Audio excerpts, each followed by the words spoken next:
अच्युतं केशवं कृष्णदामोदरं रामनारायणं जानकीवल्लभम्।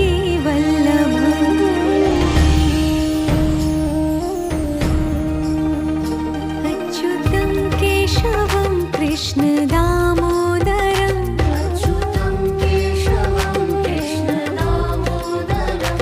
रामनारायणं जानकीवल्लभम्।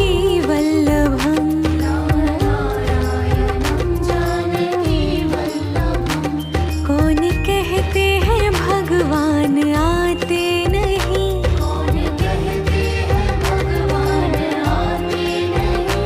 तुम मीरा के जैसे बोलो